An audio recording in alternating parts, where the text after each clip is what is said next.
La Sociedad Dominica de Medios de Comunicación, Sodomco, presenta A Pensar Más con Rosa María Palacios.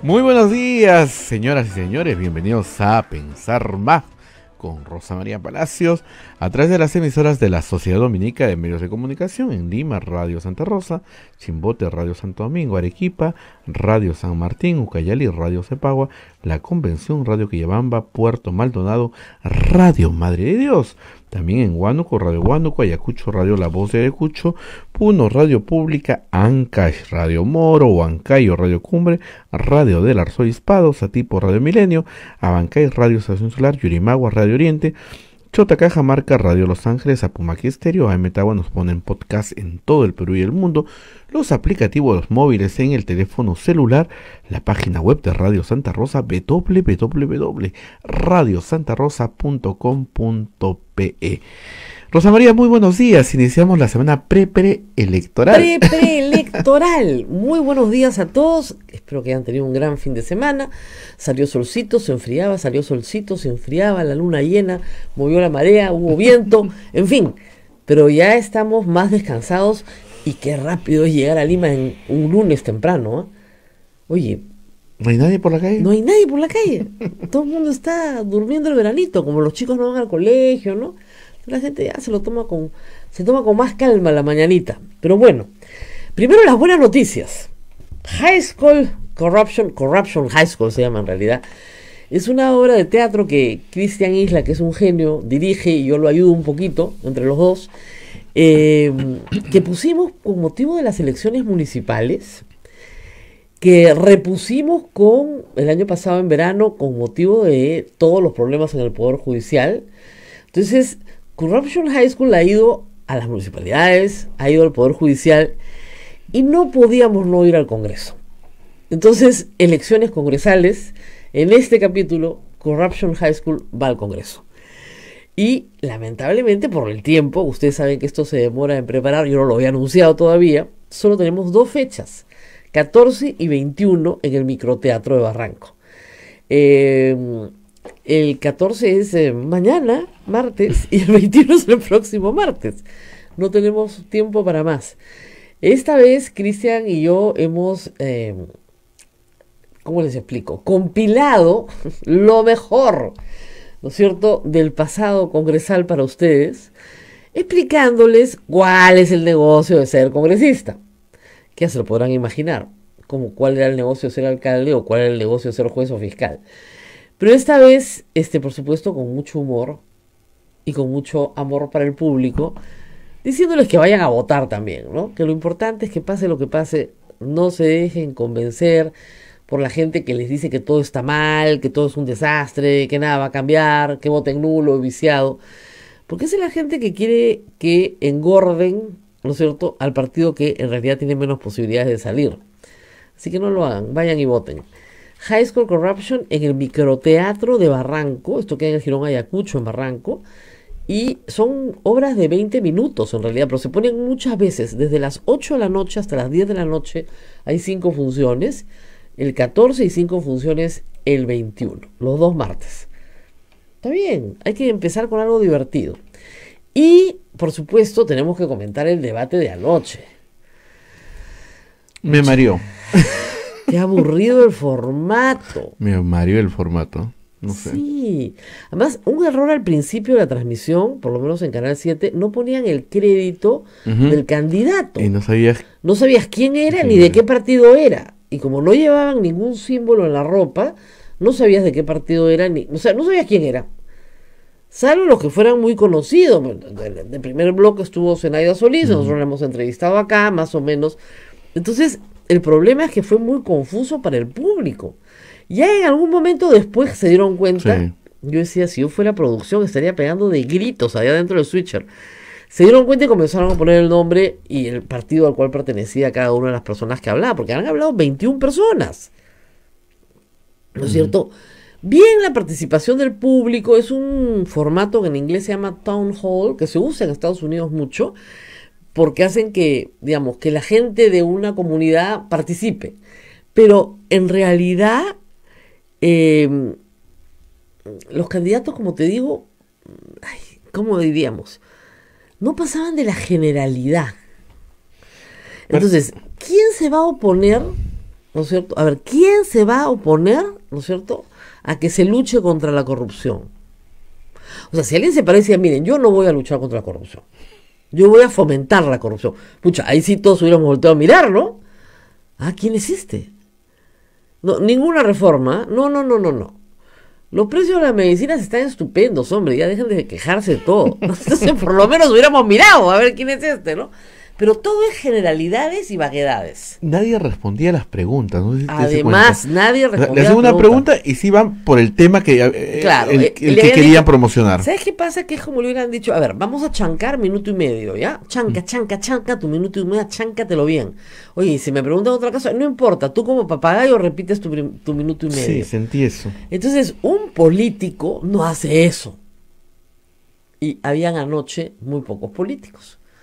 Lo cual indica, y ustedes seguramente van a decir, Rosa María Palacio se volvió loca, pero indica que necesitamos políticos. De verdad que sí.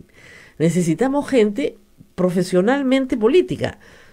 Lo que había ayer, y se notaba, era una tremenda improvisación. Y se nota. No, que la campaña es muy corta, que no había tiempo. Puede ser.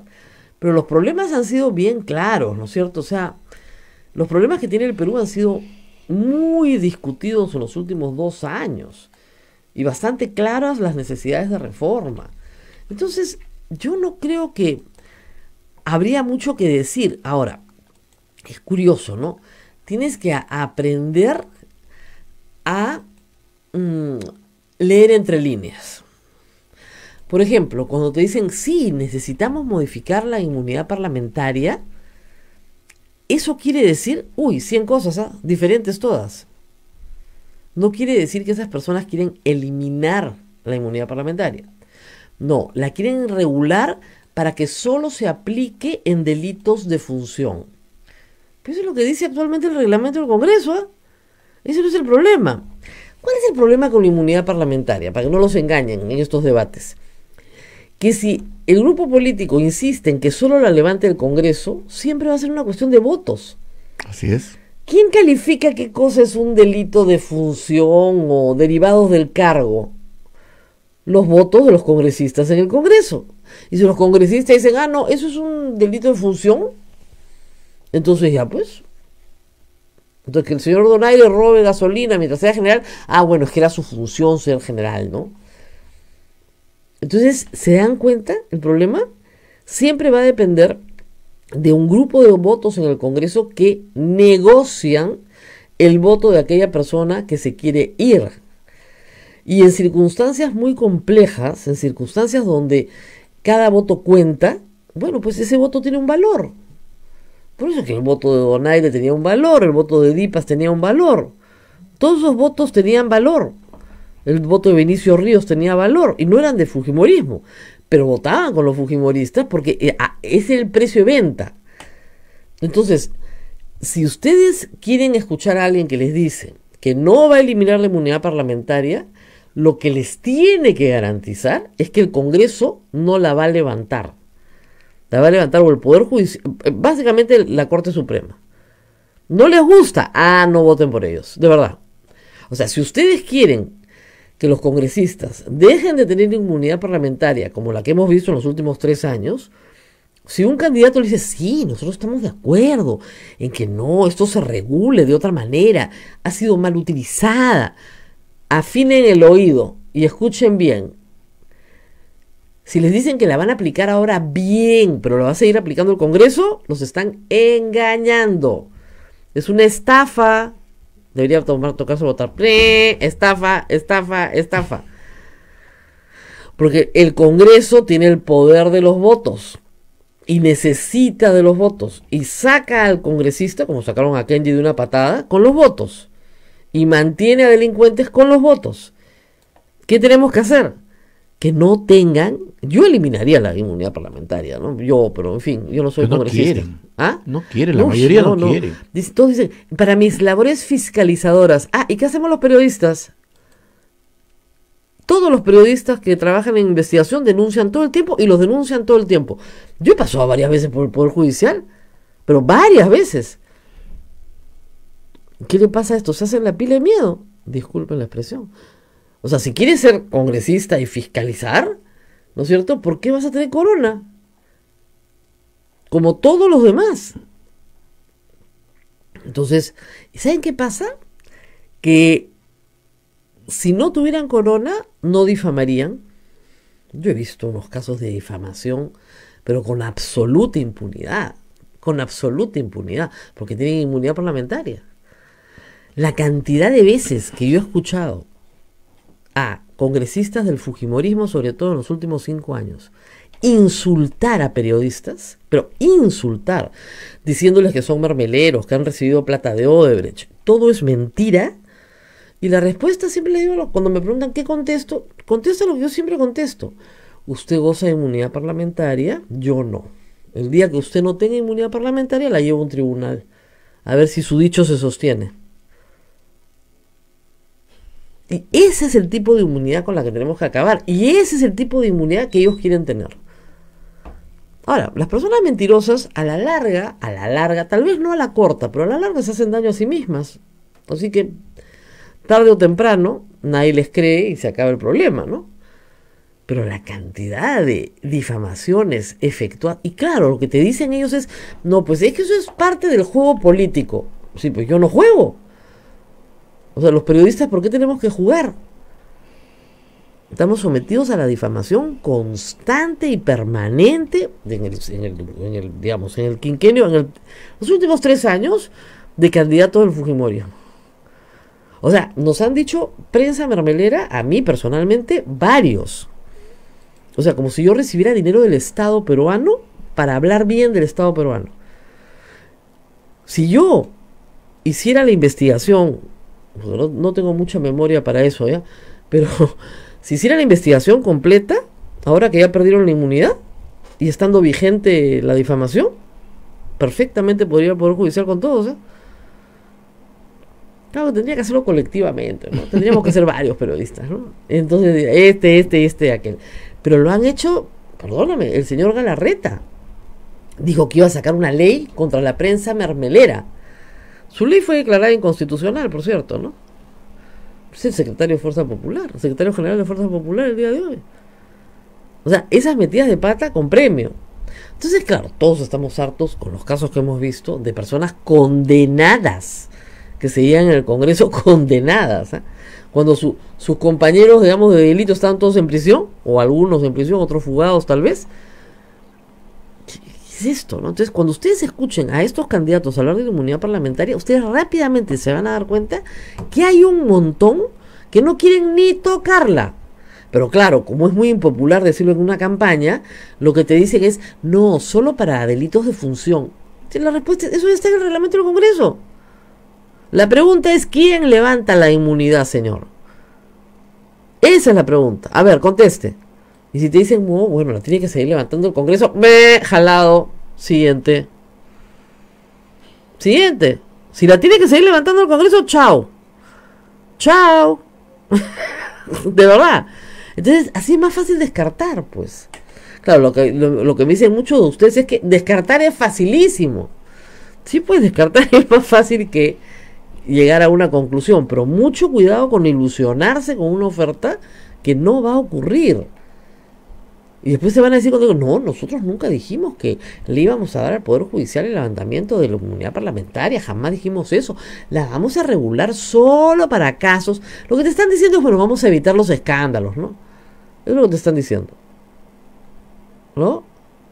Entonces, en fin, a escuchar bien las tonterías que nos están diciendo, generalidades, y ocultando en realidad la falta de la falta de ideas, ¿no? La falta de ideas, la improvisación, ¿no es cierto? Bueno, no me gusta hacerle propaganda a estas cosas, ¿no es cierto? Pero un candidato ayer se tiraba al piso y clamaba a Dios y decía que era pro vida y pro familia. Miren, nadie me va a decir a mí que yo no estoy a favor, pues, de la vida, ¿no? Y nadie me va a decir tampoco en mi vida personal que no estoy a favor de la familia, ¿no? Pero cada vez que escucho a alguien que dice que es pro vida o por familia, salgo corriendo. Corriendo salgo. Yo corro por mi vida. De verdad. Sales corriendo, aprietas yo los bloqueo a todos los que están. Yo soy pro vida, bloqueado. Porque normalmente la etiqueta ha sido apropiada por un grupo de gente fanática religiosa, y lo que vimos ayer fue un espectáculo lamentable, que es mezclar religión con política para comprar el voto de sectas evangélicas que en el Perú felizmente son muy diversas y no todas están en esta ondita, felizmente, ¿no? Entonces hay que tener mucho cuidado, pero de verdad mucho, pero es una pésima combinación esa de política y religión, ¿no? La gente está comentando que hacían la pregunta los moderadores. Ajá. Y los candidatos no respondían la pregunta. Mira, más hablaron los moderadores que los candidatos. En número de segundos, creo, más, de verdad, porque había que preguntar, el formato era pesado. Pero nadie respondía, pues, porque de nuevo se habían chancado su párrafo. Entonces, claro, si tú te chancas un párrafo y te hacen una pregunta, entonces, claro, sí o no, al primero dices sí o no y después lanza tu párrafo. Contesta. ¿Usted está a favor de que el Poder Judicial levante la inmunidad parlamentaria? Sí, yo estoy a favor. No solamente yo estoy a favor, yo espero que digan mi partido está a favor.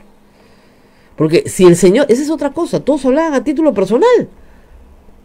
Y no vamos a votar por gente a título personal, estamos marcando el símbolo de un partido que viene con carne con hueso. Entonces, por eso, ¿qué dice tu partido?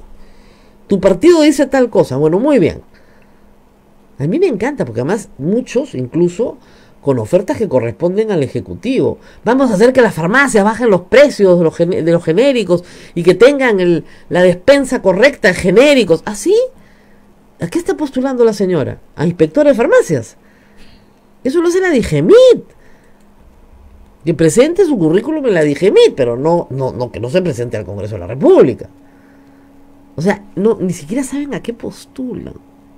Ahora, habían hecho un esfuercito porque, claro, cada partido ha mandado a los 3 mejores que tiene, ¿no? Entonces, claro, sí. Pero de nuevo, se habían chancado un párrafo y ya, el párrafo lo tenían que decir a como diera lugar. Y claro, como no hay mucho que decir, la estridencia, pues, ¿no? Entonces tienes al pastor que se tira al piso, la estridencia. Porque eso, no voy a decir ni su nombre ni su partido, porque eso es lo que llama la atención, la estridencia. ¿Quién dice la cosa más despelotada posible? Ya, eso. Ay, Dios mío. Algunos candidatos están en campaña, Rosa María. ¿Ah? Están en campaña, están Sí. recorriendo mercados y la gente está pidiendo qué pasó con la señora Rosita Bartra. Bueno, yo vi las en imágenes el mercado. y dije, yo no entiendo, o sea, yo entiendo que tú vayas a un sitio público donde haya una concentración de gente importante. Ya, un sábado a las 4 de la tarde en verano no hay mucha gente en un mercado.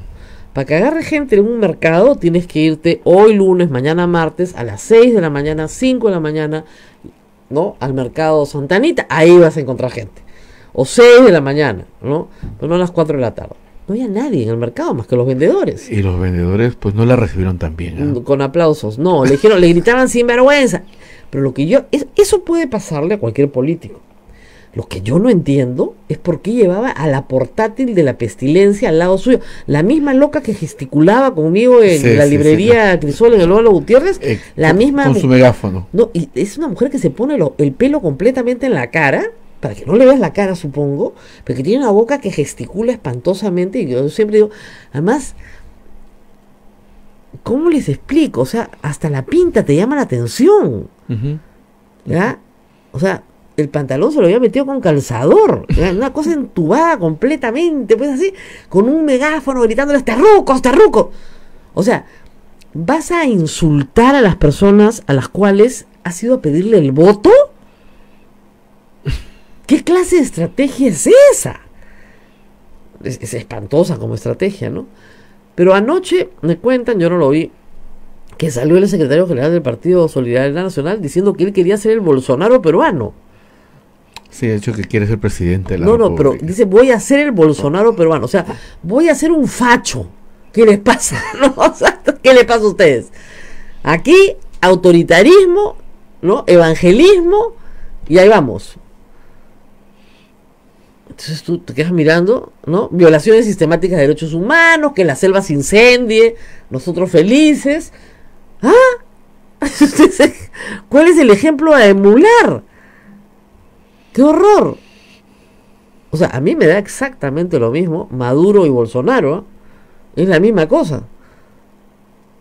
Uno, claro, ya con 20 años en el poder destruyó su economía, pero si a Bolsonaro lo dejas 20 años en el poder, también la destruye. La falta de libertad destruye la economía siempre. Entonces, son los mismos fascismos, pues. Es una cosa espantosa, ¿no?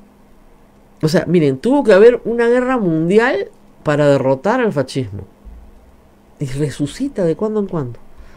De cuando en cuando. Estos regímenes totalitaristas, esta gente los aprecia. Lo único que nos falta ya es un partido nazi. Porque de verdad es prácticamente tener un partido nazi. Es increíble que alguien pueda salir en televisión, así puede ser el Bolsonaro peruano. Feliz, ¿eh? Encantado. O de repente no entiende lo que está diciendo. No, yo creo que sí entiende lo que está diciendo. Ay, ay, ay. Comentan que los más preparados eran los del FREPAP. ¿Ah, sí? Sí, así. La gente dice, la gente que parecía más preparada ayer en el debate era la de sí, les FREPAP. pareció lo del FREPAP. El problema es que el FREPAP, a ver, el FREPAP tiene, dicen ellos, y puede ser verdad, unos 600,000 fieles. Ellos no tienen militantes, tienen fieles. Porque también es un partido religioso, es una organización teocrática, donde su líder, que ya murió, el señor Ataucusi, es Dios. O sea, no es un profeta y es Dios. Es más, esperaban su resurrección. Entonces, estás hablando ahí de una organización teocrática, pero con 600,000 fieles no pasas la valla. Pues. Por eso es que vuelven a recolectar sus firmas, ¿eh? Pero nunca logran poner candidatos. Una vez nada más lograron poner candidatos, nada más. Un señor de la... Claro, y ese candidato tuvo 1000 problemas, lo acusaron injustamente, ¿no? Pero, digamos, nunca han tenido una presencia. Lo único que quieren es tener presencia política para que los dejen vivir en paz, presumo yo. Ese es el plan, ¿no? Pero no hay más que eso. Entonces, sí, no es gente que haga daño a nadie, pero no tiene ninguna posibilidad de guiar al país en un proyecto político, ¿no? Los del pescadito, como dicen, ¿no? El pescadito. El pescadito. La verdad que no hubo anoche mucho, ¿eh? La verdad. Mucho para comentar, no hubo. Y esa es una pena, porque se quejan mucho los políticos de que no hay espacios. Por si acaso, paréntesis, ¿no? Acá estamos llenos, ¿ah? De verdad. No hay dónde ya. Abel ha preparado un cronograma de entrevistas que es terrible, ¿ya? Pero vamos a tratar de acomodar a todos los que podamos. Pese a que la OMP no nos ha puesto nada de publicidad. Acá no ha puesto publicidad. No, ¿qué va a poner? Pues somos pobres, es una radio pastoral. Nosotros vivimos de la divina providencia. Y la OMP no está en nuestra providencia. ¿Qué nos va a poner pues, la OMP? Imagínate. Somos muy poca cosa. Tenemos un invitado el día de hoy. El señor Sagasti, que está esperando, es el número 1 de la lista morada. Vamos a comentar con él qué le pareció el debate de ayer, porque su partido estuvo. Y a partir de mañana sí vamos a tener 2 hasta 3 invitados por día. No sé cómo vamos a hacer, pero vamos a hacerlo. La divina providencia nos va a ayudar. Pero ahí también ya cerramos la lista, porque siguen llamando y... No, ya no puede, por eso digo, ya no podemos atender más. Miren, han tenido meses para llamar.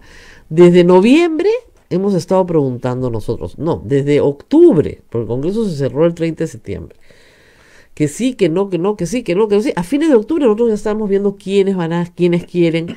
Hemos llamado a mucha gente y las 2 últimas semanas quieren venir todos juntos. No se puede.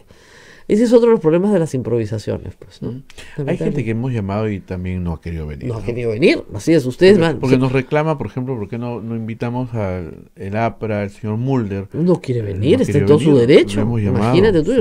nosotros no torturamos gente acá, esto no es la Inquisición. Y hay algunos temas que sí no me parecen para el horario, ¿no?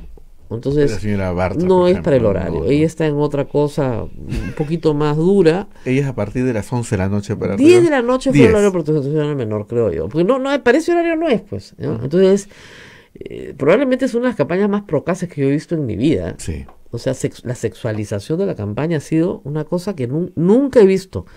Nunca he visto cosas así. Además creen que pueden ganar sexualizando la campaña, que es una cosa de locos, ¿no? Todos sus fetiches exhibiéndolos, una cosa horrenda. Entonces no es para este horario y menos en una radio pastoral. Bueno, nos vamos a la pausa, y y regresamos volvemos ya con el su invitado. señor Sagasti. Sodomco, Sociedad Dominica de Medios de Comunicación. Continuamos con A Pensar Más a través de las emisoras de la Sociedad Dominica de Medios de Comunicación. En Lima nos están escuchando por Radio Santa Rosa, Chimbote Radio Santo Domingo, Arequipa Radio San Martín, Ucayali Radio Cepagua, La Convención Radio Quillabamba, Puerto Maldonado nos escucha por Radio Madre de Dios.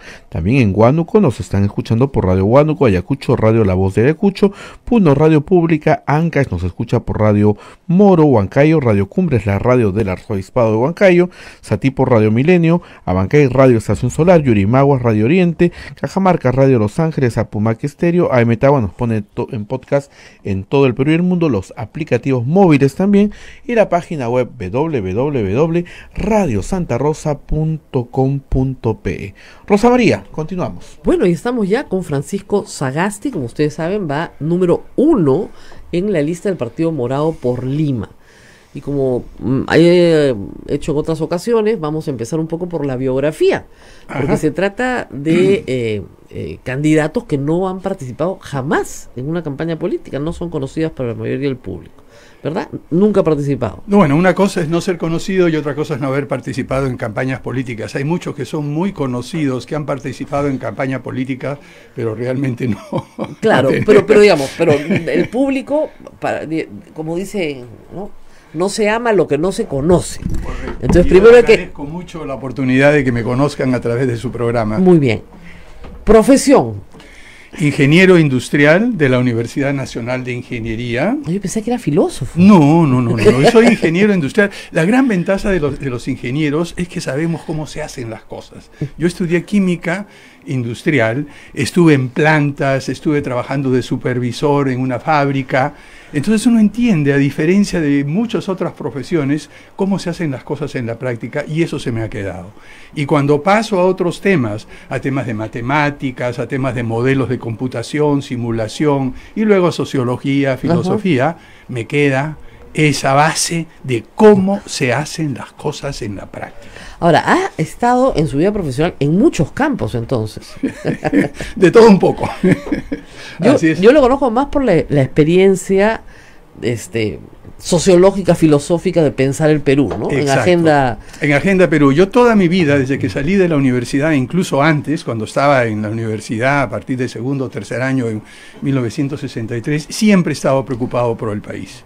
Y Agenda Perú, entre 1993 y el año 2002, nos dio a un grupo de muchísimas personas que dirigimos Max Hernández y yo, para pensar el país. Visitamos una cantidad enorme de lugares y tratamos de entender qué es lo que necesitaba el Perú para el siglo XXI. Sacamos una serie de libros y textos, todos están disponibles en mi página web para descargar gratis, y planteamos una estrategia de desarrollo entre 2001 y 2021. Eso me permitió conocer al país. Ahora que hemos revisado ese texto, vemos una cosa muy interesante, Rosa María. En todos aquellos aspectos que tienen que ver con algunas cosas técnicas, tecnocráticas, se ha avanzado bastante. Pero en aquellos aspectos de la agenda que tienen que ver con los temas institucionales, nos hemos quedado en cero casi. Hay mucho que hacer en el tema institucional. Cuando usted dice el tema institucional, a veces para la gente común y corriente piensa en un edificio. Sí. ¿Qué cosa es el tema Bueno, el institucional? tema institucional es lo siguiente. Las sociedades, en general, todos los seres humanos tenemos que vincularnos los unos con los otros. Tenemos que tener ciertas reglas básicas de convivencia. Una institución es el conjunto de normas y de reglas que nos permiten a usted y a mí interactuar de una manera que sea provechosa tanto para usted como para mí. Esa es la idea muy amplia de una institución. ¿Cómo se manifiesta? Por ejemplo, en una sociedad o en un país hay que tener una entidad, algo que pueda representar el interés de todos, el interés colectivo. Y a lo largo de los siglos, esta entidad que representa el interés de todos, el interés colectivo, es el Estado. Entonces, la institución que tiene que representar lo que usted desea, lo que desea señora B, lo que desean todos los oyentes, es esa institución colectiva que se llama Estado. Desgraciadamente, cuando las normas, las reglas, las organizaciones de esto que se llama Estado no funcionan, tenemos problemas, porque nuestras interacciones no se regulan de la manera adecuada. Perfecto. Entonces, era un ingeniero industrial, se dedicó a la planta, se dedicó a la fábrica, se dedicó a todas estas cosas. ¿Y cuándo dijo, no, ya quiero hacer otra cosa? Bueno, ha sido poco a poco, ¿no? Siempre he hecho de todo un poco, ¿no? Porque incluso en los últimos años en que he estado trabajando en temas más generales, por ejemplo, me tocó con la ayuda de un valioso equipo de colaboradores dirigido por Alejandro Fuso, armar una institución, lo que fue FinCit, y que ahora es Innovate Perú, y empezamos de cero en el 2007, de cero. El Perú no había recibido recursos para ciencia, tecnología e innovación en más de 25 años, toda la sequía del periodo fujimorista que prácticamente destruyó la investigación científica y el desarrollo tecnológico y ahorcó a las universidades públicas, que dicho sea de paso, son las que principales en temas de ciencia, tecnología, matemáticas e innovación. ¿Qué hicimos en el 2007 en la práctica? Armamos una institución que ahora, 12, 15 años después, ha podido canalizar cientos de millones de dólares para los pequeños empresarios, para las universidades, para los investigadores. ¿Ha tenido alguna vez alguna tarea en el sector público? Sí, pero nunca he sido funcionario público. Eso es lo interesante. Yo empecé a trabajar en el sector público, por decirlo así, en 1964, Rosa María, antes de que muchos de ustedes nacieran. Sí. Fui practicante en el Instituto Nacional de Planificación, claro, que quedaba donde está ahora el MEF. Ahí en el tercer piso. Yo trabajé con el ingeniero Tomás Fernández haciendo un estudio sobre el sector agropecuario en Ayacucho. Ahí empecé como practicante, y siempre he estado de asesor, de consejero de ministros, miembro de consejos directivos. He sido, por ejemplo, miembro del consejo directivo del CONCITEC, he sido miembro del consejo directivo de, por supuesto, FinCit Innovate Perú, he sido asesor del ministro de Relaciones Exteriores, del ministro de Economía, en fin, de muchas cosas, pero nunca, por decirlo así, ponerlo de una manera un poco brutal, nunca me he ganado la vida pagado por el Estado. Pero conozco muy bien cómo funciona el sector Estado público, claro, con más de 55 años de experiencia. Claro, pero no ha estado, o sea, ha trabajado para, pero no en. No, digamos, he trabajado para y no he vivido de. ¿Por qué? Porque en mi generación se tenía esa idea cuando empezamos en la universidad de la vocación de servicio público. Algo que recién veo en la juventud actual empieza a recuperarse después de 2 o 3 decenios en los cuales cada uno quería irse por la suya. Bueno, que eran épocas de sobrevivencia, ¿no? Los tiene 70, razón. los 80, los jóvenes querían sobrevivir. Claro, y la mayoría muchos de ellos migraron a Venezuela, dicho sea de paso. A Venezuela, Estados Unidos, Europa, desde donde nos escuchan hoy. Donde podían ganarse la vida. Claro, entonces había un proyecto migratorio de sobrevivencia. Y de supervivencia. Bueno, yo creo que ya estamos recuperando con la estabilidad económica de los últimos años esa posibilidad de mirar el futuro de nuevo. Y eso es lo que ofrecemos en el Partido Morado. Todo un grupo de personas y de gente que nos hemos pasado toda la vida pensando el país, no solamente pensándolo, sino haciendo cosas prácticas en el país y mirando el futuro para darle una vida mejor a todos y a todas. Dicen que usted es el ideólogo del Partido Morado. Eso es una cosa curiosa, ¿no? Porque en el mundo moderno no hay un ideólogo. Lo que hacemos en el Partido Morado y lo que se hace en otros partidos es conversar, escuchar, dialogar. En el Partido Morado tenemos 3 años conversando sobre qué visión de país tenemos. El presidente del partido, Julio Guzmán, ha organizado una serie de reuniones y a mí me ha tocado plantear algunas ideas. Tenemos una comisión de doctrina muy, muy activa, que la preside Carlomagno Salcedo, y tenemos muchísimas otras personas. Pero dicen que usted, o sea, usted le enseñó qué cosa era ser republicano a Julio Guzmán. No tenía la más remota idea. No. Yo creo que todos hemos aprendido eso a lo largo del tiempo. La tarea que me ha tocado a mí es una tarea que lo hice en Agenda Perú, la hice cuando era jefe de planeamiento estratégico del Banco Mundial, la hice cuando era presidente del Consejo de Ciencia y Tecnología de las Naciones Unidas. Es escuchar, integrar, armar, proponer, volver a escuchar y sintetizar. Lo que yo sé hacer más o menos razonablemente bien es entregar lo que usted piensa, con lo que usted piensa, buscar cómo mediarlo. Y en ese sentido, uno construye colectivamente una ideología, pero no hay un solo ideólogo. Muy bien, no es el ideólogo, es ¿cómo es? El articulador, si quiere llamarlo. El articulador de la ideología. Pero la acusación contra el Partido Morado es justamente esa. Alguien me dijo, quieren ser el segundo toledismo. ¿Verdad? No hay nada ahí, es aire. Bueno, vamos a empezar por partes, ¿no? Si cualquier persona que diga que no hay nada, sería interesante que empiece leyendo el ideario del Partido Morado. Ahí se plantean los 4 pilares básicos de la manera de pensar política nuestra, que son 4 y muy sencillos. El primero es libertad individual. Creemos en la libertad individual. El segundo es acción colectiva. Porque una cosa que parece una paradoja, pero no lo es. Para que usted sea libre, para que cualquier televidente, para cualquier persona sea libre, necesitamos conjuntamente crear las condiciones para que usted pueda ejercer su libertad. Entonces la acción colectiva y la libertad individual van de la mano. Los libertarios niegan cualquier acción colectiva y básicamente es volver a las cavernas. Los socialistas niegan la libertad individual. Esos son los 2 primeros, pero hay un tercero que es fundamental, el respeto por el entorno biofísico que sustenta nuestra vida. Es un tercer principio que ahora, en estos momentos de crisis ambiental, es fundamental. Y el último es, aún tenemos estos 3 principios, usted y yo, todas las personas, queremos ser algo más. Queremos superarnos, queremos trascender. Y el cuarto principio es apoyar los esfuerzos de superación personal y trascendencia. O sea, the pursuit of happiness, como la Declaración de los Estados Unidos. Como la Declaración de los Estados Unidos. La búsqueda de la felicidad. Más que todo, ¿sabe cuál es? Más que la felicidad es la realización personal. Es decir, poder trazarse sus propios objetivos y poder realizarlos. Es más que felicidad, que a veces suena un poco etéreo, es una cosa que todos comprendemos. Realizar sus sueños, realizar lo que usted quiere. Bueno, esa es la felicidad, ¿no? Supongo. Bueno, para unos es la felicidad, pero de repente para otros realizar es una pesadilla, sueños, es una pesadilla. No, es un sacrificio que lo hace feliz, en fin.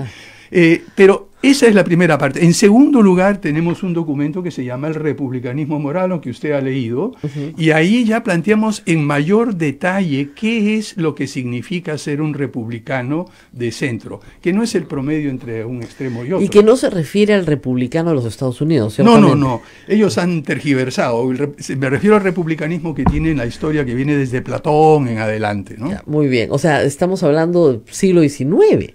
En el Perú. Mire, qué curioso, porque la historiadora Carmen McEvoy y también Jorge Basadre han planteado que lo que fue la revolución republicana, por decirlo así, de fines del siglo XIX y principios, de fines del siglo XVIII y principios del siglo XIX, la hemos postergado 200 años. Entonces aquí estamos, como dijo Basadre, para cumplir la promesa republicana. Y le damos contenido. Acaba de encontrar usted cuáles son los lineamientos de política, cómo vamos a relacionarnos con el resto del mundo, cuáles son los principios básicos que orientan toda acción política del partido. Bueno, sus adversarios dicen que ustedes son muy rojos, caviares, así me dicen, ¿eh? No, cuando yo creo que la izquierda va a tener una buena votación, me dice, ¿estás incluyendo a los morados? No, me refiero a la izquierda, Frente Amplio. Entonces, ¿por qué incluyen a los morados? Pero de verdad, a veces son muy caviares. No, mire, lo que sucede es lo siguiente. Aquí tenemos, desgraciadamente, una derecha que no sabe ser derecha. Que lo único que sabe hacer es una posición extremista, libertaria, total. Y cualquier cosa que se desvíe de eso es comunista, terruco, caviar o lo que sea. Por favor, lo que necesitamos es una derecha medianamente ilustrada para que pueda defender de una manera razonable algunos principios con los cuales podemos debatir. ¿Pero qué se va a debatir cuando alguien que le dice a usted, mire, necesitamos más igualdad? Terruco, por favor. Ahora, la acusación de estos grupos más sectarios es que están los caviares porque en realidad ustedes son el partido de los gays. Quieren los derechos para los gays, la mariconada, estoy citando, la homosexualización del mundo. Son el canal de eso. Bueno, ya a nivel eso es ya francamente ridículo, solamente da risa. Ahora, yo sé que mucha gente se lo toma en serio, sí, pero podemos decir también que somos el partido de las madres solteras. Somos el partido de las mujeres que necesitan reivindicarse. Somos el partido de la familia verdaderamente constituida. Somos el partido del que quiere proteger a los niños, afianzando la familia y evitando una cosa terrible, que en muchos casos son las personas más cercanas los que cometen actos de violación. Somos todo eso, además de muchísimas cosas. ¿Y sabe cómo se resume eso, Rosa María? Somos el partido que conjuga la libertad individual con la acción colectiva.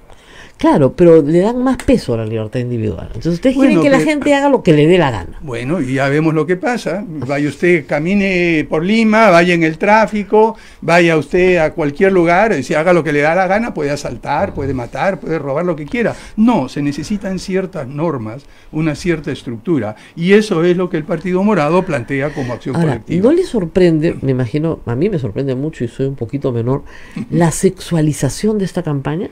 Bueno, yo creo que aquí hay personas que están proyectando sus fantasías morbosas personales al escenario político. Pero están viendo porno duro, ¿no? Porque navajas y tornillos... Por favor, bueno, sí, realmente son fantasías que a mí me dejan totalmente desconcertado, porque nunca en mi vida, en ningún lugar, he visto una discusión política, se supone, en estos términos, ¿no? Sí, es raro. Y el tema también de la religión, o sea, la religión como un componente del debate. Anoche hemos visto a un pastor evangélico tirarse al piso y invocar a Dios y qué sé yo, y eso jamás se había visto en una campaña. O sea, no es que no hayan tenido presencia, desde Alberto Fujimori en el 90 había presencia, pero no en el espectáculo, digamos, del debate. Bueno, ahí volvemos al tema principal de la libertad individual. En el Partido Morado, nuestro republicanismo deja en libertad a todas las personas para que escojan de qué manera quieren vincularse con la trascendencia, con Dios, que pueden ser o muy creyentes o pueden ser hasta ateos. No debemos imponer un punto de vista religioso en otro grupo. Por lo tanto, lo que el Partido Morado plantea es una libertad de cultos, un Estado secular. No le vamos a decir a usted qué religión debe tener, pero no me diga usted que yo tengo que poner a todo el país al servicio de su propia creencia particular e individual. Entonces, a mí me preocupa un poco el énfasis que se ha puesto en estos temas, cuando todos sabemos que lo que tenemos que hacer es dejar el espacio para que cada uno siga su propia creencia. Yo tengo amigos muy cercanos que tienen una confesión religiosa muy profunda, no estamos de acuerdo en muchas cosas, pero los respetos, podemos discutir y ponernos de acuerdo sobre muchas cosas. Pero eso sí, él no pretende imponerme a mí su punto de vista, ni yo pretendo imponerle a él que deje de pensar de la manera que lo hace. Pero en los congresos las cosas se deciden por el número de votos. Correcto. ¿No es cierto? Entonces, digamos, una propuesta del Partido Morado es efectivamente el matrimonio igualitario. Entre otras cosas, es claro, una de muchísimas. Sí. Pero yo lo sé, pero si tuvieran los votos sí lo aprobarían. Por supuesto. O sea, no están en contra, pero algunos dirían... No, es que dejar la libertad, perdón. ¿Por qué va usted a prohibirle a dos personas adultas, mayores, en pleno uso de sus facultades, que vivan su vida sin hacer daño a nadie? Eso sí, porque claro, no le están haciendo daño a nadie. Que lo vivan de la manera que quieren. No podemos prohibir eso. Eso es precisamente lo que es libertad individual. Ahora, tiene usted razón. Los votos en el Congreso cuentan. Por eso le pedimos a todos que voten mayoritariamente por el Partido Morado, que es el único que garantiza la libertad individual plenamente, sin imposiciones al otro lado. Desde más bien la izquierda, vamos a ver las otras críticas. Sí. Ustedes no quieren tocar el capítulo económico de la Constitución, ustedes en realidad representan los intereses de aquellos conservadores empresariales que quieren garantizar un modo, ¿no es cierto?, de redistribución de la riqueza que los ha hecho ricos y que ha mantenido las inequidades en el Perú. Bueno, eso yo también creo que es totalmente fuera de lugar. Lo he dicho más bonito de lo que ellos dicen, ¿no? Pero bueno, empecemos por el tema de la Constitución y luego sigamos el tema de políticas, ¿no?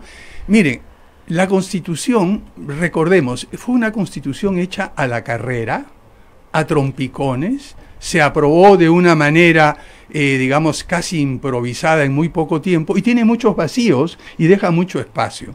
En el caso del capítulo económico, tiene una posibilidad muy amplia de interpretarla. Se pueden hacer muchísimas cosas con voluntad política dentro del marco de ese capítulo. Si hay algo que modificar, lo veremos y buscaremos un consenso para modificarlo, pero no vamos a entrar de arranque a decir hay que hacer borrón y cuenta nueva. La Constitución contiene los mecanismos para modificarse, para evolucionar e ir cambiando gradualmente. Usémoslos, esos mecanismos. Ahora, empezar por el capítulo económico me parece un poco descabellado, porque nos ha servido muchísimo, ha funcionado bastante bien, y si hay que hacer alguna mejora, la haremos. En cambio, en el capítulo político, algo que usted ha enfatizado muchas veces y muchos otros analistas y personas que tenemos en nuestra lista, como Alberto de la Hunde, Gino Costa, Carlomagno Salcedo, han planteado muy claramente, hay vacíos fundamentales que requerimos modificar para consolidar la democracia. Entonces, centrémonos en esos temas y veamos poco a poco si es necesario modificar otros capítulos. Lo que se ha dicho por parte del Partido Morado es que una de las primeras cosas que van a plantear es la suspensión de la norma que prohíbe modificar normas electorales un año antes de las elecciones. Así es fundamental. Si no hacemos eso, vamos a seguir con las mismas reglas del 2016. Vamos a seguir con el voto preferencial, que es tan nocivo. ¿Ustedes van a pelear por eliminar el voto preferencial para las elecciones del 2021? Correcto. Eso está en nuestro programa. Nosotros no creemos en el voto preferencial simple y llanamente porque fomenta, como lo estamos viendo ahora, un canibalismo dentro de los partidos. No, pero no solamente eso, en fin. Lo que fomenta es que, por ejemplo, ayer hayamos tenido un espectáculo de yo creo, yo digo, y los partidos no dicen, y lamentablemente en Lima son 36. Bueno, en el caso del Partido Morado, somos un equipo de verdad. Y estas propuestas no son individuales. Tenemos 3 años trabajando un plan de gobierno que lo teníamos programado para 2021. Lo que hemos hecho es mirar qué se puede hacer en el corto plazo que vamos a tener en la práctica, con las 3 funciones que tiene el Congreso, más una cuarta que no lo hemos considerado dentro del plan. La primera, representación; la segunda, legislación; y la tercera, control y fiscalización. Y en cada uno de esos temas hemos extraído de toda esa concepción de un nuevo Perú, de una manera de cambiar nuestro futuro a partir del siglo XXI, a partir del bicentenario de la independencia, hemos escogido aquellas cosas que podemos hacer en 14 meses. Pero es el equipo, no es ni uno ni otro candidato. ¿Quién es su adversario en esta campaña? Porque ayer han sacado una propaganda que inicia con cierta agresividad. ¿Contra qué o contra quién están? Bueno, en primer lugar quisiera decir, me alegro que haya dicho usted la palabra adversario, porque el Partido Morado no tiene enemigos que destruir. Tenemos adversarios que vencer, convencer. Esa es la idea central. El primer adversario es la corrupción, y ahí tenemos 2 partidos que han realmente liderado todo un proceso de blindaje a los cuellos blancos, blindaje a los fiscales, etcétera. Y desgraciadamente en ese proceso hemos tenido algunos partidos tradicionales muy respetables que en muchas ocasiones se han unido como comparsa. Entonces nuestros adversarios son aquellos que el pueblo y la ciudadanía ha rechazado mayoritariamente a la hora de cerrar el Congreso. Esos son nuestros adversarios. Y lo que queremos nosotros plantear es una opción diferente, distinta, honesta, clara, con gente realmente capacitada. Ahora, esos partidos son el Fujimorismo, el APRA y el APRA, como los dos partidos principales. Y los otros son los que se unieron a ellos. Son APP y Acción Popular, desgraciadamente, ¿no? Lo que hemos visto a mí realmente me desconcierta un poco, porque cuando contrasto la actitud de los parlamentarios de Acción Popular en el Congreso disuelto y los planteamientos de algunos jóvenes candidatos, me parece que estoy viendo 2 partidos distintos que no tienen que ver nada el uno con el otro. Ellos lo han dicho así. Nosotros hemos tenido un candidato de Acción Popular acá que nos lo ha dicho así. No. Hemos cortado con el pasado. Anoche la señora Vilches ha dicho que la nueva bancada del APRA no va a ser nada parecida a la bancada anterior. Me ha quedado sorprendido. Bueno, Hay una perdón, especie si de yo veo corte. que el número uno del partido aprista es el señor Mull, de llevarse algo diferente, tendría que tener algo así como Saulo y San Pablo, una revelación. Estamos en Radio Santa Rosa, pidamos pues que tenga esa revelación y que de un momento a otro se vuelva exactamente lo opuesto de lo que es. Pero creerle que el APRA va a cambiar 100% me parece dudoso. Bueno, el caso del fujimorismo es un adversario complejo porque si bien el 80% del país o el 90% del país puede estar en contra del fujimorismo, tiene un 10%. Un 10% que si un grupo significativo de peruanos no va a votar y otro grupo significativo de Sí, peruanos vota mal, vota claro. nulo en blanco, ese 10% se convierte en 30% del Congreso. Exacto, exacto. Esa es la principal Por campaña. eso una de las cosas que estamos haciendo en el partido es vota bien. Claro. Vota bien. En primer lugar, vota y vota bien. Estamos tratando de hacer una campaña para que el voto sea informado y hacer que la gente vote, y no vote en blanco, no vote nulo. Y queremos presentarle una opción distinta, diferente, coherente. En el Partido Morado nosotros no hemos escatimado, nosotros no nos hemos guardado para el 2021. Hemos puesto toda la carne en el asador, Esa es digamos. una pregunta interesante. ¿Por qué no? Usted quiere ser ministro, supongo, ¿no? Lo veo más como un hombre de ejecutivo. Bueno, ¿no? siempre he considerado eso, pero ahora toca la tarea, por lo menos por unos meses, de hacer algo en el Congreso, si tengo la fortuna de ser elegido. O sea, es una especie de castigo. No. Es una especie de entrenamiento. No, Zenaida Solís le preguntamos y De lo digo muy training. sinceramente, me dijo, yo no aguanto 5 años, me dijo. Un año y medio si te aguanto. Bueno, 5 no años lo sé aguanto. yo. Mire, déjeme ver el primer año y medio. Pero felizmente no voy a poder ser reelegido en Por última eso. instancia. Pero mire, yo no soy un pollito tierno, por decirlo No, así. ¿no? no. Yo tengo 75 años. Ah. Tengo 55 años de experiencia profesional. He estado trabajando mucho más en el Poder Ejecutivo, pero creo que ahora, para el 2021, el tener una experiencia legislativa y luego estar en Ejecutivo es lo que se requiere para que el país pueda dar un salto. Lo que hemos tenido O ha sea, sido ¿ustedes creen que múltiples Julio Guzmán encuentros. va a ganar en las elecciones de 2021? Yo espero que sí. Yo creo que la ciudadanía se está dando cuenta de lo que el Partido Morado representa y lo que somos. Y le había mencionado anteriormente estos dos documentos. Sí. Está por salir y lo va a recibir usted dentro Ajá. muy pronto un documento que se llama Partido Morado, ¿cómo gobernaremos? Seremos el primer partido que va a poner en blanco y negro cuál va a ser el estilo de gobierno, la forma en que vamos a organizarnos, la forma en que vamos a vincularlos a la ciudadanía. O sea que nos estamos preparando bien, Ahora, siendo responsables. Es inevitable hablar de plata. Ajá. Hay que hablar de plata porque el tema de los fondos de campaña es un tema que, como De usted acuerdo. sabe, ha involucrado a todos los partidos políticos y varios casos de corrupción hoy se ventilan en esos términos. ¿Quién financia al Partido Morado? Bueno, vamos por partes. Hay Porque dos le digo, aspectos. el otro día se presentó acá la señora Marta Chávez y el señor Julio Guzmán la aclaró vía Twitter diciendo que el señor había recibido algo así como unos 400.000 dólares de Odebrecht. Entonces yo le dije a la señora Marta Chávez, mejor me apaga el ventilador porque está disparando usted para todas partes. Entonces, Bueno, imagínese esa locura. El señor Odebrecht en la cárcel hacía varios meses Ay. y va a darle 400.000 dólares a un candidato que no tiene ni siquiera el 1%. ¿En qué cabeza cabe una cosa tan descabellada? ¿No? eso en 2016 decía Bueno, ella, ¿no? Y mire, y separemos dos cosas. En el partido tenemos, como todos los partidos, una serie de gastos administrativos. Así es. Pues Y tienen locales, pocos, pero tienen. locales, hay gente que contribuye locales, por ejemplo, los locales que tenemos en diferentes partes del país son contribuidos por los militantes, son donados por los militantes, son casas, son negocios, son una habitación, etcétera. Todos, la gran mayoría, por lo menos un número muy importante de los militantes en Lima Metropolitana, contribuimos al sostenimiento del partido de una manera regular. O sea, cotizan, como dicen. Cotizan, yo lo vengo haciendo desde 3 años de manera ¿Cuánto es la 10% de mi sueldo mensual, al décimo, lo que se hace en todas partes. ¿El diezmo? Bueno, se le llámelo como usted quiera. El tema es muy sencillo. Eso se aportaba a la iglesia en la colonia, pero... Bueno, lo que creo es que ahora hay que modernizarlo y llamarlo 10% y no diezmo en el sentido que usted le está dando. Claro. Lo que estamos diciendo es lo siguiente, yo personalmente, y eso es la libertad, hay personas que colaboran con mucho menos y otras con mucho más. Lo que yo puedo en buena conciencia es hacer eso y lo contribuyo. Pero eso es, y hay muchas personas que para el partido mismo. La campaña se la está financiando cada uno de los candidatos. No hemos cobrado un centavo por ser candidato a nadie. Cada uno se financia por su cuenta, su campaña, y somos una campaña muy austera. ¿Ha visto usted paneles del Partido Morado en algún lugar? No. Que cuestan miles de dólares. Un panel, yo averigüé simplemente para tener una idea, cuesta como $6,000 tener un panel electrónico en un lugar más o menos céntrico por unas cuantas veces. Esa plata no la tenemos.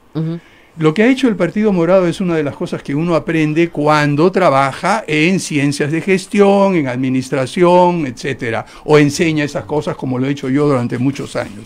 Uno puede sustituir el dinero por la organización. Si no tiene organización, va a tener que meter un montón de plata, como lo han hecho otras veces comprando firmas y todo. Si usted tiene organización, se requiere muy poco dinero, porque moviliza la voluntad de la gente, tiene organización, y eso es lo que hemos hecho. Eso es lo que hacían los partidos tradicionales, el APRE, el PPC, Acción Popular, hace muchos años. Bueno, lo estamos haciendo nosotros pero ahora. Pero ya no hay militancia, pues. Mire, se sorprenderá usted. Una de las cosas que nos ha sorprendido a nosotros ha sido el eco y la respuesta que el Partido Morado ha generado en los jóvenes. A donde vamos, yo he estado haciendo campaña en todo Lima Metropolitana, que es la zona en que estoy. La respuesta de la gente me ha dejado sorprendida. Y como que me gusta decir, y lo pueden ver en mi página de Facebook, es que estamos apelando a los jóvenes de todas las edades. Porque hay personas mayores que me dicen con entusiasmo, y con entusiasmo de joven. Entonces, yo creo que eso está cambiando, la militancia está cambiando, y yo creo que estamos volviendo a una época en la cual había militantes, había compromiso, y había para mí, lo que es lo más importante para mí, la vocación de servicio. Ahora, vamos a hacer una pausa, pero yo ayer escribí un artículo, mucha gente me lo ha comentado, porque normalmente en campaña, o sea, los candidatos te venden pues un sueño, ¿no? Es como ese novio que te miente, tú sabes que te está mintiendo, pero te dice que linda eres, ¿no? Todo lo demás, pero miénteme, sigue mintiéndome. En esta campaña, ha sido una campaña muy corta, nadie está vendiendo un sueño. Nadie vende un sueño. Nadie me dice, tu vida va a ser mejor. Bueno, vamos a dejarlo ahí y regresamos después de la pausa. Sodomco, Sociedad Dominica de Medios de Comunicación. Último bloque, continuamos con A Pensar Más con Rosa María Palacios a través de las emisoras de la Sociedad Dominica de Medios de Comunicación. Rosa María está conversando con el señor Francisco Sagasti, candidato con el número 1 por el Partido Morado. Rosa María. Así es. Bueno, y yo le preguntaba, ¿dónde está pues la alegría? ¿Dónde está el futuro? ¿No? La gente te dice, mira, nadie nos garantiza que este congreso que venga no sea peor que el que se fue. Y ya pues el que se fue entre las pifias del público, ¿no? Bueno, mire, la cosa que he encontrado yo en la campaña es alegría. Vaya usted a mi página web y a ver cómo la gente se ríe, cómo la gente está alegre cuando ve al Partido Morado y las cosas que les planteamos. Porque lo que hacemos es, mire, usted mencionaba antes del corte el tema de mentiras. Hay diferencia entre mentir y ofrecer una visión, ofrecer una ilusión. Claro. Y en el Partido Morado somos muy realistas. No mentimos a la gente, sabemos que este Congreso tiene solamente unos pocos meses y no podemos venderle espejitos a la gente. Pero sí, lo que estábamos preparando y lo que estamos preparando para el 2021 es una visión con ilusión y con las posibilidades reales de convertir esa ilusión en realidad. Pero en esta campaña no ha aparecido esa ilusión. Faltan 15 días. ¿Alguien que nos diga que vamos a vivir mejor? Bueno, eso es lo que estamos diciendo todo el tiempo. Pero no se les escucha. En nuestras propuestas parlamentarias estamos diciendo precisamente eso. Estas 50 propuestas que hemos preparado con mucho esfuerzo y tratando de hacerlas lo más precisas posibles, son cosas que mejoran la vida de la gente. El criterio ha sido 3. Primero, que salgan de nuestro plan de gobierno y sean coherentes con nuestra concepción ideológica, nuestros planteamientos. Segundo, que sean viables en el corto plazo que va a tener este Congreso. Y tercero, que le mejoren la vida a la gente. Estas son las propuestas que estamos planteando. Ahora, seamos realistas también. En una elección tan atípica, con muy corto tiempo, con solamente el Congreso y sin el arrastre de un candidato presidencial, es extremadamente difícil hacer lo que usted dice, digamos, motivar una ilusión de cambio, porque el Congreso no puede hacer lo que se puede hacer desde el Ejecutivo. Abel, ya estamos pasadas las 9, tenemos algunas preguntas del público. Por favor, dame una mano. A ver, ¿Cómo llegó a ser rehén en la embajada de Japón? De casualidad, iba a ir a una cena donde Henry Peace, que lo teníamos todos programados, entré, fui invitado a ser rehén, no invitado a ser rehén, a una recepción. Era me acuerdo, el cumpleaños del emperador, el creo, cumpleaños ¿no? del emperador, creo que era alrededor del 16 de diciembre, que es el cumpleaños de mi hijo también. Claro. Y entré, estuvimos todos, y de repente veo salir a Henry Peace, que se está yendo. Y le digo, Henry, ya va a tu casa. Mira, me dice, dame 10 minutos para poder llegar a mi casa y organizar la comida. Y en esos 10 minutos que salió Henry Peace y me quedé yo, entraron los terroristas del MRTA. Así fue como llegué a ser terrorista. ¿Estuvo 4 días? No. 3 días y medio, exacto. Salió en el primer grupo grande, ¿no? No, en el primer grupo grande, que salimos como 30 y tantos, salió Javier Descanseco, salió Alejandro Toledo, salimos con Alfredo Torres, muchos otros más. Sí, porque fueron saliendo, un grupo, ese fue el segundo grupo, ¿no? Fue el segundo grupo grande. El primero fue como 100 personas. El primer grupo grande que salió fueron todas las mujeres. Todas las mujeres. Que salió la misma noche. Y yo me acuerdo de las protestas de Sally Bowen, que quería quedarse, yo quiero quedarme, yo quiero quedarme. Era periodista, pero quería quedarse de todas maneras.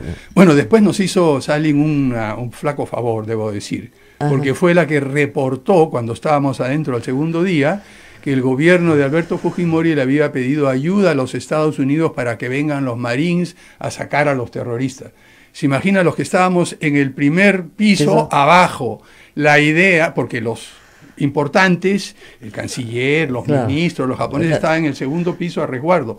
Nosotros éramos la carne de cañón, éramos 60 en la primera habitación a la entrada. O sea, digamos, los terroristas no lo consideraron valioso. Exacto, no lo consideraban valioso y uno tenía que ganarse el respeto de ellos poco a poco porque nos consideraban casi carne de cañón. Pero cuando Sally Bowen anunció eso, se imagina, todos me venían, yo era el delegado del primero, decía, Francisco, van a atacar los marines, y decía, cálmense, tranquilos, vamos a ver qué sucede, todo eso, pero creó un pánico muy grande entre muchos de ellos. Y hay personas que dicen que usted brindaba con los terroristas, ¿no? Jamás, esas son las mentiras y las distorsiones que se hacen en esta campaña terrible. Lo que yo hice es lo siguiente, y acá voy a decir el nombre, ¿no? Es decir, hace muchos años, el general Jorge Chávez Quelopana, que era jefe del Instituto Nacional de Planificación, yo fui su asesor y me tocó representar al Perú en una negociación internacional muy compleja. Y antes que fuera me dijo, mira Francisco, quiero darte un consejo. Cuando tú tienes una negociación con un adversario o con un enemigo, lo primero que tienes que hacer es mantener tu distancia y hacerte respetar.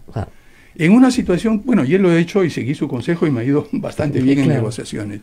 Cuando sucedió este evento y me nombraron delegado, yo tenía que interactuar, lo primero que hice, primero no conversé nunca con señor Serpa, con señor Rolly Rojas, que le decían el árabe, y siempre de usted, a distancia, y planteando los reclamos de mi grupo y no cediendo en nada. Cuando en un momento me dice el señor Rojas, el terrorista Rojas, me dice, pero ¿por qué no va usted a dialogar sobre política con el señor Serpa, como lo hacen todos? Y me dio una lista de nombres que no voy a repetir en detalle, y le dije, mire, yo no dialogo sobre política con una metralleta apuntándome. Si quiere conversar de política, nos encontramos en el Haití, nos encontramos en cualquier lugar, pero no voy a hacer eso y no lo hice nunca.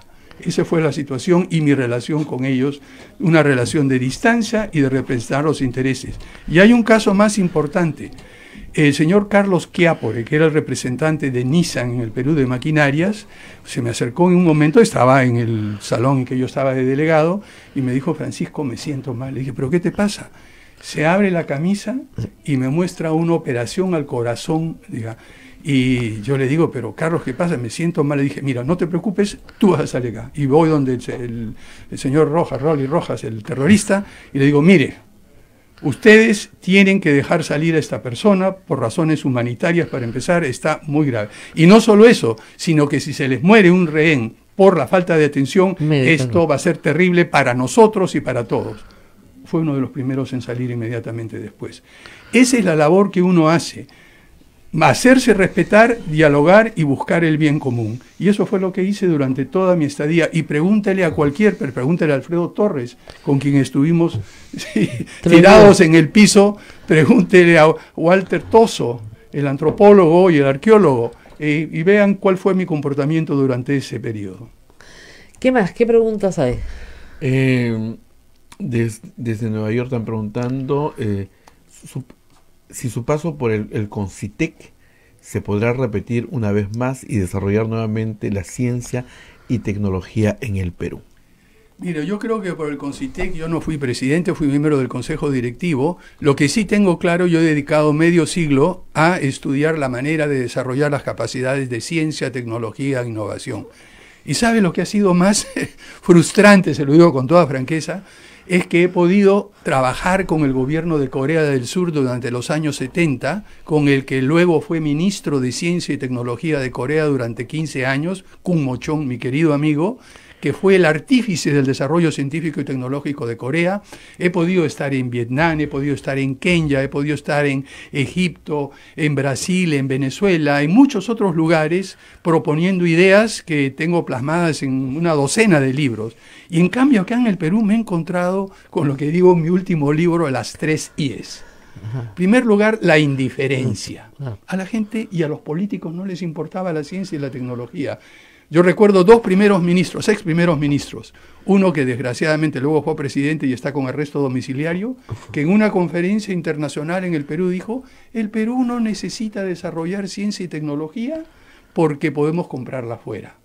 Y otro primer ministro, que ahora no es candidato por su partido porque lo ganó otra persona, que dijo, no, el Perú es muy pobre, no necesita invertir y no puede invertir en ciencia y tecnología. Cuando es exactamente lo contrario. Cuando yo preguntaba en Corea, ustedes tienen un ingreso por habitante menor que el del Perú, ¿cómo invierten tanto en ciencia y tecnología? Y lo que me decía Kun Mo-chong, lo que me decía Kim Jae-ik, el viceministro de Planificación, porque esa es la única manera de progresar.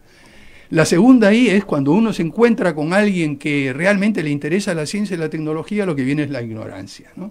Porque creen que basta una solución burocrática, crear un ministerio, poner una cosa aquí y allá para desarrollarlo. Y por último, cuando tiene usted personas que no son ni indiferentes ni ignorantes, a veces viene la incompetencia. Entonces, ¿qué es lo que creo que se puede hacer desde el Congreso y desde el Ejecutivo, amigo, desde Nueva York? Lo que se puede hacer es dar las condiciones básicas para que el Perú dé un salto gigantesco. La única manera en que vamos a desarrollarnos en el Perú va a ser con capacidades en ciencia, tecnología e innovación. Y por eso en el ideario del Partido Morado, en el republicanismo morado, planteamos 2 pilares. Talentos, conocimiento, ciencia, tecnología, innovación y nuestra diversidad de diversidades, esa prodigiosa variedad de recursos que tenemos.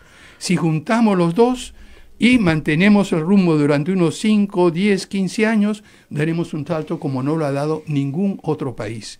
Esa va a ser la tarea que voy a hacer, no necesariamente desde el CONCITEC ni otro lugar, pero empezando desde el Congreso, y si el Partido Morado es gobierno en el 2021, que esperamos que lo sea, tengan por seguridad que el Perú dará un salto increíble en lo que es ciencia, tecnología e innovación. Y ahí nos está vendiendo una ilusión, pues alguien vino a vendernos una ilusión, está bien, estamos esperando a alguien. Es una ilusión práctica, porque yo la he visto hacerse realidad, Rosa María. ¿Pero qué hay que hacer? Hay que mejorar las facultades de ciencias, incentivar... Mira, empecemos por una realidad concreta que poca gente se da cuenta.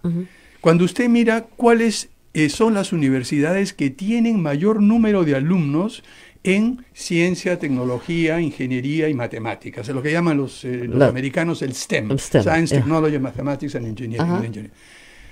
De las carreras que tienen mayor número de alumnos, que son 16 carreras con mayor número de alumnos, 15 se dictan principalmente en universidades públicas.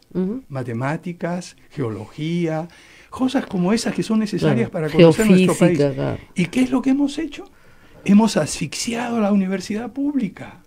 Entonces, lo primero que tenemos que hacer es reconocer que tenemos ahí un potencial que tenemos que realmente apoyar y desarrollar plenamente. Y para eso hay muchísimas ideas. Yo no quiero aburrir al público, pero mi último libro, escrito con Lucía Málaga, una colega mía, se llama Un desafío persistente. Políticas de ciencia, tecnología e innovación en el Perú del siglo XXI. Y ahí va a encontrar usted un detalle de qué es lo que hay que hacer. Y se puede hacer. Pero básicamente es invertir en la universidad. Invertir en la universidad. En investigación, ¿no? Sí, investigación. Otra cosa más. El Perú tiene alrededor de 16 institutos públicos de investigación. ¿Sabe usted cuál es la edad promedio de un investigador? 75 No seguro. tanto, no tanto. 70. 55. Claro. No hay una generación de jóvenes. Porque no ¿Sabe? es atractivo. ¿Y dónde están los jóvenes peruanos? Afuera. Afuera. Tenemos Los científicos más peruanos, hay más fuera que aquí. Los doctores, o sea, los que están haciendo doctorados en ciencias, están quedan todos allá. afuera. Ya. Todos tienen su Lo que laboratorio vamos afuera, a están hacer- afuera. Lo que vamos a hacer es lo que han hecho otros países, lo que hizo la India cuando estuve viendo la India, lo que hizo Vietnam, lo que hizo Corea, lo que hizo Singapur, lo que hizo Finlandia, es crear las condiciones para que puedan volver. Y eso significa redignificar la profesión del profesor universitario en las áreas de ciencia, tecnología, matemáticas, ingeniería, sin descuidar las humanidades, que son fundamentales, Claro. porque son también ciencias humanas. Claro. ¿Qué más? El tema del el capítulo económico, Sí. preguntan bastante sobre el tema. Se los identifica a ustedes, dice, como parte del empresariado, que harían contra y que podrían dar leyes de abuso laboral. No. Mire, vamos por partes. El tema laboral es un tema muy complejo que desgraciadamente se ha diagnosticado mal y se ha distorsionado en la hora de discusión. Empecemos por un hecho. Solo el 30% de las personas en edad de trabajar en nuestro país tiene un empleo estable. En el Partido Morado estamos tratando de desterrar la palabra formal porque oculta más de lo que revela. Pero un empleo regular o estable quiere decir que tenemos al 70% de las personas en edad de trabajar en nuestro país que se crea su propia chamba, que hace las cosas por su cuenta. No solo eso, sino que dentro de ese 30% que tiene un empleo regular, todo el énfasis se pone en un 1 o 2% que tiene algunos problemas de permanencia y de seguridad laboral. A nosotros nos interesa la gran mayoría de jóvenes. Otra cifra realmente importante. Entran 300.000 jóvenes a la fuerza de trabajo todos los años. Los puestos de trabajo regulares establecidos, por decirlo así, en empresas regulares, solamente suman 60.000. Quiere decir que todos los años tenemos 240.000 jóvenes que engrosan esta masa de personas que tienen que buscarse sus propias maneras de ganarse la vida. Entonces, ¿qué vamos a estar entrando? El tema de fondo es ese. ¿Y cuáles son estos? En primer lugar, un gran número de profesionales independientes o personas que trabajan independientes, que son alrededor del 30 al 35%. Acá. Presente. Presente. Segundo, los emprendedores, que se pone el énfasis en ellos, pero son importantes. Tercero, tenemos aquellas personas que trabajan a tiempo parcial o tienen 2 o 3 chambas distintas. Presente. Cuarto, tenemos Yo tengo aquellas como 4 personas chambas distintas. que trabajan en las plataformas, Rosa María, que se recursean aquí, recursean allá, a veces manejando una moto. No, usted no maneja una moto, ¿no? Presente. Los chicos acá te traen, acá traen. Todos manejan Presente. eso, ¿ya? Entonces nos vamos a preocupar sobre el capítulo laboral de la Constitución y de todo eso cuando tenemos ese enorme problema delante de nosotros y cada uno de ellos requiere una respuesta distinta. Por ejemplo, ninguno de los trabajadores independientes tiene una manera de tener acceso a servicios de salud pública. No. Ya. ¿Por qué no empezamos a repensar el sistema de salud pública y el sistema laboral de tal manera de que usted como trabajador independiente Tenga mi facultativo. en 2 o 3 de las categorías... Antes había un facultativo, pues. Exacto, una cosa pequeña que usted pone una cantidad y tiene acceso a eso. Antes había facultativo, Entonces, ya no hay facultativo. Empecemos por resolver el problema laboral, Abel, mi querido amigo Abel, y las personas que hizo la pregunta, centrándonos en esa masa de cientos de miles y millones de peruanos que se ganan la vida por su propia cuenta, que generan sus propias maneras de ganarse la vida, su propia chamba. Por supuesto que tendremos que defender, por ejemplo, siendo estrictos en lo que es la legislación de salud, la legislación laboral, la legislación de beneficios sociales, y para eso hay que reforzar la SUNAFIL. Pero al mismo tiempo que hacemos eso, tenemos que preocuparnos por los jóvenes, evitando esas leyes tipo pulpín, que lo único que hacen es simplemente darle un maquillaje de empleo a muchas cosas. Este es un problema de fondo y felizmente tenemos soluciones de carácter tecnológico. las redes sociales, internet, los cursos en línea, la posibilidad de preparar a la gente a distancia, la posibilidad de combinar estudios con trabajo y hacer estudios no presenciales, nos da una gama enorme, la posibilidad de utilizar las redes sociales para dar información sobre mercados, sobre técnicas, sobre proveedores, sobre oportunidades de asociabilidad. Tenemos todo eso por delante. Entonces veamos el problema del trabajo, del empleo, de las maneras de ganarse la vida de una manera integral y completa, Rosa María. ¿Impulsarán la vacancia presidencial? Absurdo, tenemos unos pocos meses, por favor. Eso ya es una cosa de locos. Es realmente, así como hay obsesiones y fantasías, que decirlo yo, por decir, morbosas y fantasías de otro tipo, hay fantasías políticas que realmente nos hacen daño a todos. ¿Ustedes creen que el cierre del Congreso fue constitucional? Hay muchas interpretaciones. Personalmente he conversado con muchísimos constituyentes y sí. Ustedes, los abogados, yo no soy abogado, como ingeniero yo veo las cosas operativas, las cosas en la práctica. Y lo que veo es que la Constitución tiene espacios grises, tiene espacios de interpretación.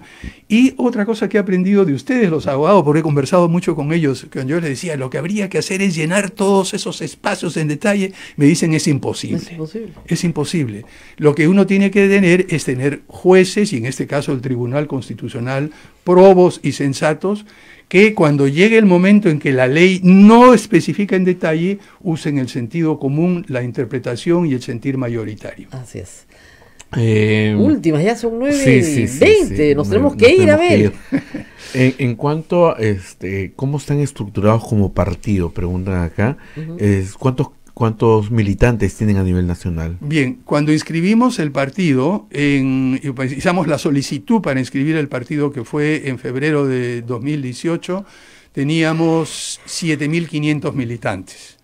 Desde entonces han ido aumentando, ya vamos alrededor de 12.000, 12.500 y vamos paulatinamente creciendo. Pero una cosa interesante, nosotros exigimos que todos nuestros militantes pasen por los cursos de formación. Ajá. Entonces, para poder ser militante, bueno, ahora hemos tenido que pararlos por la campaña, ¿no? Por este proceso. Pero lo además era un sistema de recaudación también, ¿no? No, porque no pagan nada. No. Por ejemplo,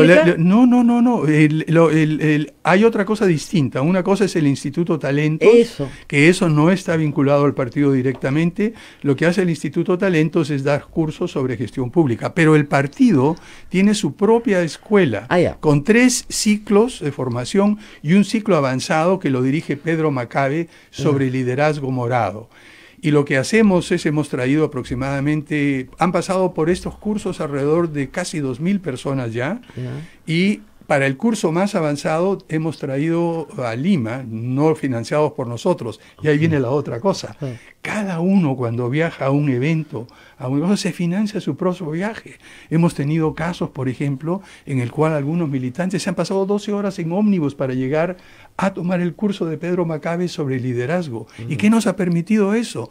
Tener en las más de 150 comités provinciales que tenemos en la actualidad una manera común de pensar, una manera de actuar. Entonces, el Partido Morado está organizado, como todos los partidos, en comités distritales. Tenemos alrededor de 16 secretarías nacionales. Yo soy el secretario nacional de Estrategia Programática y Plan de Gobierno, y estamos organizados de una manera muy sistemática.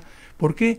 Porque todos hemos tenido experiencia como la que he tenido yo en grandes organizaciones, enseñando planeamiento estratégico. Julio Guzmán, el presidente del partido, es profesor de políticas públicas, ha enseñado en muchas universidades, y estamos aplicando al interior del partido todo ese conocimiento. ¿Inmunidad parlamentaria? Eliminarla para empezar. Hay casos en los cuales de repente se justifica, pero por favor hemos visto el abuso. Entonces empecemos por despejar el terreno y luego veamos en qué casos, y está claro que en los casos de función, sobre todo para aquellos parlamentarios que están en una comisión investigadora, lo que hay que hacer es evitar las denuncias frívolas que paralizan.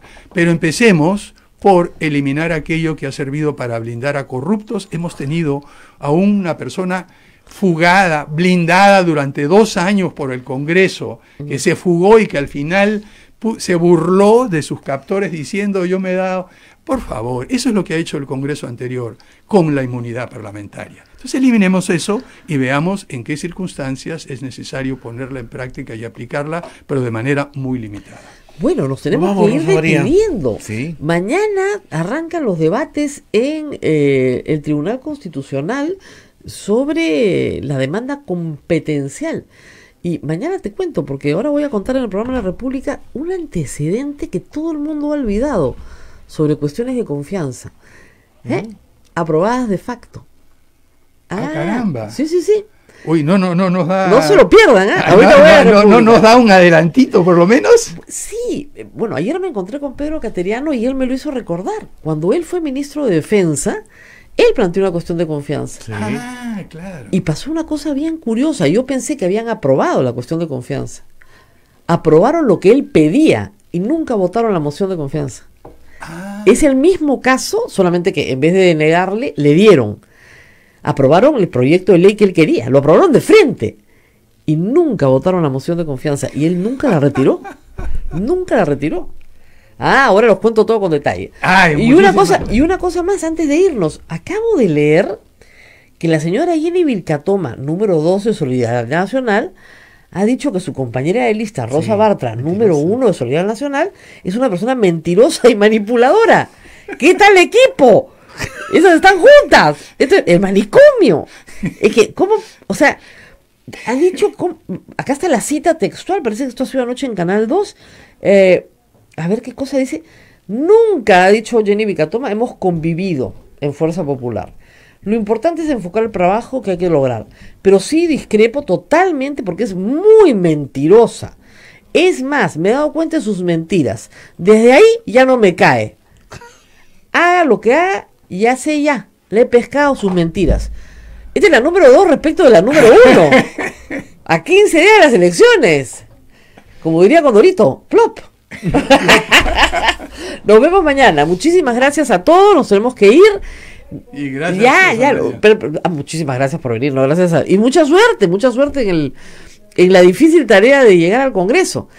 Pero tenemos que recordar a nuestros oyentes que nosotros vivimos, estos chicos me lo recuerdan, pero más que nadie, ¿eh? Vivimos de la divina providencia. Este canal no tiene publicidad. Ni la OMPE nos pone un aviso. Entonces, necesitamos que ustedes colaboren con nosotros a través de PayPal. Si no nos ponen un sencillo, no llegamos a fin de mes y los chicos están flacos y, como les he dicho, después de Navidad hemos quedado bien gastados. Así que, a ver si nos mandan algo de plata, sobre todo nuestra audiencia en el extranjero, que es tan generosa. No se olvide que las cosas son difíciles acá, sobre todo para radios chiquitas y tan chiquita como es Radio Santa Rosa. Muy bien, conmigo será hasta mañana. Hasta mañana.